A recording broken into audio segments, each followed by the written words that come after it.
नमस्कार साथियों, आप सभी का स्वागत है हमारे YouTube चैनल स्टडी वेंसर्स क्लासेस पर। साथियों, आज की इस क्लास के अंदर बीएसटीसी एग्जाम में पूछे जाने वाले टॉप 30 इंपॉर्टेंट क्वेश्चन जो कि आपके हिंदी, ग्रामर, व्याकरण से पूछे जाते हैं। एक प्रश्न 3 नंबर का होता है जो कि आपके 30 टोटल क्वेश्चन पूछे जाते हैं जो कि 90 नंबर के आते हैं। जो भी विद्यार्थी नए जुड़े चैनल पे उनको चैनल को सब्सक्राइब कर लेना, क्योंकि ये क्लास आप सभी विद्यार्थियों के लिए काफ़ी ज़्यादा इंपॉर्टेंट रहने वाली है। इसमें जो क्वेश्चन मैं करवाने वाला हूँ जो पहले पूछे गए हैं और इस बार पूछे जा सकते हैं, तो वही क्वेश्चन लेकर आया हूँ। सेलेक्टेड क्वेश्चन है, इसलिए क्लास को पूरी देखना। बीएसटीसी और पीटीटी की तैयारी करने वाले सभी साथियों के लिए क्लास काफ़ी ज़्यादा इंपॉर्टेंट है। ठीक है, तो चैनल को सब्सक्राइब कर लेना। मैं शुरू करता हूँ आज की ये क्लास। पहला प्रश्न आप सभी के बीच पूछा गया है कि शब्द है आपका अरण्य, अरण्य का पर्यायवाची शब्द बताना है। काफ़ी इंपॉर्टेंट, अरण्य का पर्यायवाची शब्द क्या हो जाएगा भाई?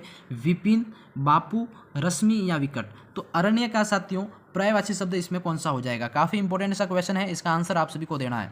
बिल्कुल, अरण्य का जो पर्यायवाची शब्द है साथियों इसमें जो हो जाएगा वो है आपका ए वाला ऑप्शन। कौन सा हो जाएगा? विपिन। इंपॉर्टेंट है, याद रखना, काफ़ी शानदार प्रश्न है कि अरण्य का पर्यायवाची शब्द इसमें विपिन हो जाएगा। तो ये 3 नंबर का एक प्रश्न आता है साथियों। अगला सवाल आपका सेकंड पूछा गया है। प्रश्न सेकंड को पढ़ना है। प्रश्न क्या है आपका कि आप शब्द, जो शब्द हैं आप, उसमें सर्वनाम कौन सा बताना है। आप शब्द के अंदर सर्वनाम कौन सा है? बिल्कुल भाई, सभी को बताना है कि आप के अंदर जो सर्वनाम शब्द है वो हो जाएगा निजवाचक। कौन सा हो जाएगा? निजवाचक, यानी कि आपका इसमें बी प्यारे साथियों राइट हो जाएगा। काफ़ी इंपॉर्टेंट क्वेश्चन है, पूछे गए हैं, तो चैनल को सब्सक्राइब कर लेना और वीडियो को लाइक, कमेंट, शेयर कर देना, क्योंकि काफ़ी इंपॉर्टेंट सी क्लास रहने वाली है आपकी। सवाल आपका अगला पूछा गया भाई, देखो, चराचर का संधि विच्छेद बताना है। काफ़ी इंपॉर्टेंट, चम्मच वाला चराचर संधि का विच्छेद बताना है, तो काफ़ी इंपॉर्टेंट है। इसका जो संधि विच्छेद कौन सा है आपके सामने दे रखा है। देखो, चर प्लस अचर, यानी कि ये चराचर, यानी कि बी वाला ऑप्शन इसमें आपका वेरी वेरी इंपॉर्टेंट राइट हो जाएगा। तो साथियों सभी बी वाला इसमें लॉक करो, काफ़ी इंपॉर्टेंट है। अब बढ़ते हैं सवाल आपके 4 की तरफ। जो भी विद्यार्थी पहली बार वीडियो देख रहे हैं चैनल को सब्सक्राइब करके जरूर जाइएगा, क्योंकि इस तरह की क्लासेस आपको मिलती रहती है इस चैनल पर। अगला सवाल है आपका कि परमोजस्वी, यानी कि परमोजस्वी का संधि विच्छेद बताना है आपको। परम ओजस्वी कह सकते हैं, तो इसका जो संधि विच्छेद है वो बताना है। बिल्कुल साथियों, इसका संधि विच्छेद परम ओजस्वी, यानी कि जो सी वाला ऑप्शन है आपका वेरी वेरी इंपॉर्टेंट, सी साथियों राइट हो जाएगा आपका। ठीक है, ये प्रश्न आपके पूछे गए हैं, इसलिए क्लास काफ़ी ज़्यादा इंपॉर्टेंट है। आपका अगला सवाल साथियों पूछा गया है कि अन्वेषण क्या है? अन्वेषण कौन सी संधि है? बताओ जल्दी से, अन्वेषण कौन संधि है? तो क्वेश्चन 5 का आंसर बताना भाई। बिल्कुल, ये संधि हो जाएगी यण संधि। कैसे? आपकी यण संधि है अन्वेषण के अंदर। ठीक है, तो ए आपका इसमें साथियों वेरी वेरी इंपॉर्टेंट राइट हो जाएगा। अब बस बढ़ते हैं सवाल 6 की तरफ। सवाल 6 आपका पूछा गया साथियों, काफ़ी इंपॉर्टेंट है, सवाल को पढ़िएगा। सवाल है आपका कि गजानन क्या है? गजानन कौन सा समास है? बताओ जल्दी से, गजानन में कौन सा समास है? तो गजानन की बात करें साथियों तो गज प्लस आनन, यानी कि आपका बहुव्रीहि समास हो जाएगा। कौन सा? बहुव्रीहि, यानी कि ए वाला आपका साथियों इसमें करेक्ट हो जाएगा। सभी साथी क्वेश्चन को लिखते रहिएगा या साथ साथ में नोट करते रहिएगा। ठीक है, अगला सवाल आपका 7वां पूछा गया, काफ़ी इंपॉर्टेंट सा सवाल ये है कि यज्ञशाला कौन सा समास है? ये यज्ञशाला जो शब्द है उसमें समास बताना है भाई, कौन सा हो जाएगा? तो बिल्कुल यज्ञशाला, यज्ञ और शाला, यानी कि आपका बताना है ना इसको कौन सा समास है। तो यज्ञशाला के अंदर आपका हो जाएगा भाई बिल्कुल सी वाला ऑप्शन राइट हो जाएगा, तत्पुरुष समास। कौन सा हो जाएगा? तत्पुरुष समास है, जो कि आपका यज्ञशाला इसमें हो जाएगा। बिल्कुल साथियों, पहले पूछे गए प्रश्न है, सेलेक्टेड है, इसलिए आपको पढ़ा रहा हूँ, तो नोट करते रहना। अगला सवाल आपका 8वां पूछा गया, काफ़ी इंपॉर्टेंट सा प्रश्न है साथियों, क्वेश्चन 8 कि दिन रात क्या है? दिन रात कौन सा समास है? दिन और रात, यानी कि दिन रात कौन सा समास है इसमें? तो 8वें का आंसर हो जाएगा भाई बिल्कुल द्वंद्व समास है। द्वंद्व समास यानी कि दिन और, यानी जिसमें और आ रहा है दिन और रात, यानी कि द्वंद्व समास का उदाहरण हो सकता है। ए ऑप्शन आपका काफ़ी इंपॉर्टेंट राइट हो जाएगा। समझ गए सभी? अगला सवाल आपका 9 पूछा गया साथियों, काफ़ी इंपॉर्टेंट सवाल है, सवाल को पढ़ेगा। देखो, सवाल है इत्तिश्री होना, यानी कि मुहावरे का अर्थ बताना है आपको। इत्तिश्री होना मुहावरे का अर्थ हो जाएगा आपका इसमें क्या हो जाएगा? समाप्त होना। क्या हो जाएगा भाई? बिल्कुल समाप्त होना, आपका बी वाला इसमें लॉक करो जल्दी से, काफ़ी इंपॉर्टेंट है, राइट हो जाएगा। अब बढ़ते हैं सवाल 10वें की तरफ। 10वां सवाल आपका पूछा गया साथियों, काफ़ी इंपॉर्टेंट, सवाल को पढ़िएगा कि तलवे चाटना मुहावरे का अर्थ क्या हो जाएगा? तलवे चाटना किसी मुहावरे का अर्थ क्या हो जाएगा? तो बिल्कुल साथियों खुशामद करना। क्या होता? किसी को खुशामद करना, यानी कि आपका ए ऑप्शन इसमें राइट हो जाएगा। इंपॉर्टेंट है ना, काफ़ी शानदार। वीडियो पसंद आ रही हो तो लाइक, कमेंट, शेयर करना, चैनल को सब्सक्राइब कर लेना। सवाल आपका 11वां पूछा गया है कि ढोल पीटना क्या है? ढोल पीटना मुहावरे का अर्थ बताना है। बताओ, ढोल पीटना मुहावरे का अर्थ क्या हो जाएगा? तो काफ़ी इंपॉर्टेंट है, इसका मतलब है जोर से, हाँ जोर से कहना, यानी कि जोरों जोरों से मतलब बताना है ना। तो आपका बी ऑप्शन इसमें राइट हो जाएगा भाई। अगला सवाल आपका 12वां पूछा गया है, सवाल को पढ़िएगा। सवाल आपका 12वां है भाई, काफ़ी इंपॉर्टेंट कि चक्रपाणी कौन सा समास है, बताओ जल्दी से। चक्रपाणी जो शब्द है जिसमें कौन सा समास है, तो चक्रपाणी के अंदर जो समास है भाई याद रखिएगा, इंपॉर्टेंट है। इसमें मैं आपको हल करके नहीं बताऊंगा, सीधा आंसर बता रहा हूँ इसमें। तो चक्रपाणी में समास है आपका बहुव्रीहि समास। कौन सा हो जाएगा, बहुव्रीहि समास, याद कि आपका ए ऑप्शन साथियों इसमें वेरी वेरी इंपॉर्टेंट राइट हो जाएगा। ठीक है, इस तरह के क्वेश्चन आपको पूछे जाते हैं, इसलिए ये क्वेश्चन आपको नोट करके रखने भाई। सवाल आपका 13वां पूछा गया है कि कमल नयन कौन सा समास है, बताओ। काफी इंपॉर्टेंट है भाई, पहले पूछा गया ये कमल नयन में कौन सा समास है भाई, बताओ जल्दी से। अवयवी भाव, तत्पुरुष या कर्मधारय या फिर द्विगु समास। साथियों इसमें जो कमल नयन, इसमें जो आपका समास है वो हो जाएगा कर्मधारय। क्या हो जाएगा, कर्मधारय, यानी कि आपका इसमें सी वाला ऑप्शन साथियों काफ़ी इंपॉर्टेंट है और काफ़ी इंपॉर्टेंट क्वेश्चन भी है कि कमल नयन में कौन सा समास है संधि से रिलेटेड। ये एक ऐसे प्रश्न होते हैं जो पूछे जाते हैं हर एग्जाम में। अगला सवाल आपका 14 पूछा गया साथियों, काफ़ी इंपॉर्टेंट सवाल को पढ़ना है फिर आंसर देना है। सवाल है आपका भाई काफ़ी इंपॉर्टेंट, सवाल को पढ़ेंगे।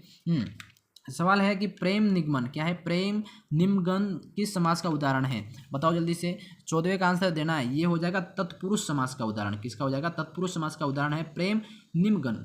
निमग्न, निम्नगन नहीं है, निमग्न हो जाएगा, जो कि आपका इसमें बहुव्रीहि समास का उदाहरण है। अगला सवाल भाई आपका 15 पूछा गया, काफ़ी इंपॉर्टेंट सवाल है, इसको ध्यान से करना है बिल्कुल साथियों। 15वें सवाल का आंसर देना है आपको। सवाल है आपका जगन्नाथ का संधि विच्छेद बताना है। जगन्नाथ का आपका संधि विच्छेद बताना है तो क्या हो जाएगा, तो इसमें जो जगन्नाथ का संधि विच्छेद है, जगत त हलंत होगा प्लस नाथ, यानी कि जगतनाथ आपका बी वाला इसमें राइट हो जाएगा। समझ गए, इसमें ये इंपॉर्टेंट है, वेरी वेरी इंपॉर्टेंट लगा दो, पूछा जाएगा आपको। चैनल पे पहली बार वीडियो देख रहे हो, अगर क्लास पसंद आ रही हो तो लाइक कमेंट शेयर कर देना। अगला सवाल है भाई जगदीश का संधि विच्छेद बताना है। जगदीश शब्द का संधि विच्छेद बताना है, इसका संधि विच्छेद क्या होगा। बिल्कुल भाई, जगदीश का जो संधि विच्छेद है वो आपका जगत त हलंत होगा, याद रखिएगा, प्लस ईश, यानी कि ई बड़ी बड़ी ई की मात्रा होगी इसमें। ठीक है, तो हाँ ये जगत ईश यानी कि आपका राइट हो जाएगा भाई इसमें ए वाला ऑप्शन। कौन सा, ए वाला ऑप्शन इसमें आपका वेरी वेरी इंपॉर्टेंट राइट हो जाएगा। समझ गए सभी। अगला सवाल आपका 17वां पूछा गया है, सवाल को पढ़िएगा। सवाल पूछा गया साथियों कि पवित्र क्या है, पवित्र का संधि विच्छेद बताना आपको। पवित्र शब्द का संधि विच्छेद क्या हो जाएगा, पो प्लस इत्र, क्या हो जाएगा, पो प्लस इत्र यानी कि पवित्र। काफ़ी इंपॉर्टेंट सा क्वेश्चन है, बी आपका इसमें राइट हो जाएगा। समझ गए। अगला सवाल आपका 18वां पूछा गया भाई, काफ़ी इंपॉर्टेंट है, सवाल को पढ़िएगा कि उच्चवास क्या है, उच्चवास का संधि विच्छेद क्या होगा। उच्चवास का जो संधि विच्छेद है वो आपका काफ़ी इंपॉर्टेंट है, कई परीक्षाओं में पूछा गया है। तो उच्चवास का जो आपका संधि विच्छेद है वो हो जाएगा उत त प्लस त हलंत में होगा और श्वास, यानी कि ये आपका हो जाएगा, यानी कि ए ऑप्शन इसमें लॉक करो जल्दी से, काफ़ी इंपॉर्टेंट है और ये बीएसटीसी और पीटीटी एग्जाम में आपको 100% देखने को मिलेगा। अब बढ़ते हैं सवाल 19 की तरफ भाई। सवाल 19 आपका पूछा गया है कि हाँ ये वाडम में यानी कि ड हलंत है आपका, इसका संधि विच्छेद होगा। बिल्कुल साथियों, इसका जो संधि विच्छेद है वो हो जाएगा वाक कब हलंत होगा प्लस मय, यानी कि वाकमय हो जाएगा, यानी कि ड आपका था यहाँ पे बीच में, इसलिए आपका ए ऑप्शन में आपका करेक्ट हो जाएगा वाकमय। काफ़ी इंपॉर्टेंट सवाल। अब बढ़ते हैं भाई सवाल नंबर 20 की तरफ। सवाल आपका 20 पूछा गया है, काफ़ी इंपॉर्टेंट सा सवाल है कि उत्कर्ष का विलोम शब्द बताना है। उत्कर्ष का विलोम क्या होगा, उत्कर्ष का विलोम की बात करें तो अपकर्ष होगा। कौन सा हो जाएगा, इसका विपरीत होता है ना विलोम, तो अपकर्ष हो जाएगा, यानी कि बी ऑप्शन आपका वेरी वेरी इंपॉर्टेंट राइट हो जाएगा प्यारे साथियों। अब अगला सवाल आप सभी के 20 पूछा गया है। सवाल नंबर आपका 21 की तरफ बढ़ेंगे अपन। सवाल आपका 21 साथियों इसमें काफ़ी इंपॉर्टेंट पूछा गया है। सवाल क्लास थोड़ी लंबी हो जाएगी पर देखना जरूर, ठीक है। अगला सवाल आपका कि नयन का संधि विच्छेद बताना है। नयन शब्द का संधि विच्छेद क्या हो जाएगा, तो इसका हो जाएगा साथियों ने प्लस अन, यानी कि ने प्लस अन में आपका नयन हो जाएगा, यानी कि बी ऑप्शन साथियों लॉक करो। वेरी वेरी इंपॉर्टेंट क्वेश्चन है, बीएसटीसी और पीटीटी में पूछा जा सकता है। अगला सवाल आपका पूछा गया है 22 का प्रश्न है पुत्र का जो पर्यायवाची क्या हो जाएगा। पुत्र का पर्यायवाची क्या हो जाएगा, तो पुत्र का पर्यायवाची होगा बेटा, यानी कि पर्यायवाची यानी कि एक शब्द के अलग अलग नाम होते हैं ना, वैसे ही है ना, पर्याय एक के बहुत सारे नाम होते हैं, तो बी ऑप्शन आपका इसमें करेक्ट हो जाएगा। अगला सवाल नंबर आपका 23 सवाल पूछा गया है कि पत्थर का जो पर्यायवाची शब्द क्या हो जाएगा। पत्थर का जो पर्यायवाची है वो हो जाएगा पाषाण, यानी कि पत्थर को और क्या कहते हैं, पाषाण ही कहते हैं ना, हाँ, तो यहाँ पे पाषाण आपका वेरी वेरी इंपॉर्टेंट राइट हो जाएगा। समझ गए सभी। अगला सवाल आपके 20 है, वेरी वेरी इंपॉर्टेंट साथियों, पूछा गया है कि नर शब्द का, नर का विपरीतार्थक शब्द बताना है। विपरीतार्थक शब्द कौन सा हो जाएगा? 24वें का आंसर दो भाई।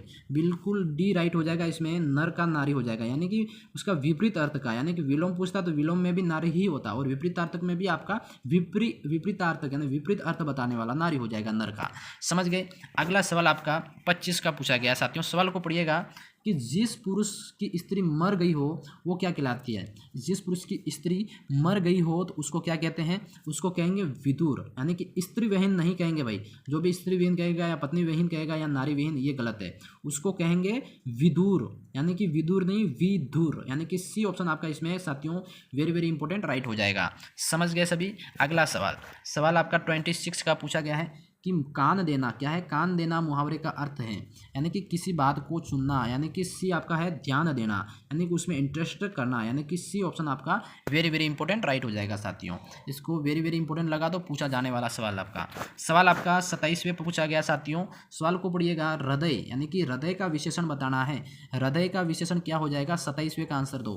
बिल्कुल हार्दिक हो जाएगा, यानी कि हृदय का विशेषण हो जाएगा हार्दिक, यानी कि बी ऑप्शन आपका साथियों काफ़ी इंपॉर्टेंट है और वेरी वेरी इंपॉर्टेंट लगा लो। बीएसटीसी और पीटीटी में पूछा जाने वाला सवाल नंबर आपका 28 पूछा गया भाई। सवाल को पढ़िएगा। सवाल है महाशय का संधि विच्छेद बताना है। इंपॉर्टेंट लगा दो इसको। हाँ बिल्कुल, महाशय का संधि विच्छेद क्या हो जाएगा? 28वें का आंसर देना है। महाशय का संधि विच्छेद की बात करें तो आपका महा प्लस आशय, यानी कि आपका A option very very important right हो जाएगा। ठीक है, अगला सवाल आपका 29वें का सवाल पूछा गया है कि बैठक में कौन सा प्रत्यय है? बैठक जो शब्द है उसमें कौन सा प्रत्यय है? तो बताओ जल्दी से, बैठक के अंदर कौन सा प्रत्यय हो गया? तो प्यारे साथियों अक हो जाएगा, यानी कि हमेशा बैठक के अंदर प्रत्यय पीछे जुड़ता है। याद रखने का, प्रत्यय हमेशा पीछे जुड़ता है किसी शब्द के। तो बैठ प्लस अक, बे प्लस बैठक हो जाए, अक पीछे जुड़ गया तो ये आपका प्रत्यय हो गया। समझ गए? अगला सवाल आपका 29वें का भाई। सवाल 29 पूछा गया है आपका कि लंबोदर कौन सा समास है? बताओ जल्दी से, लंबोदर कौन सा समास है? आपका 30वां सवाल है साथियों।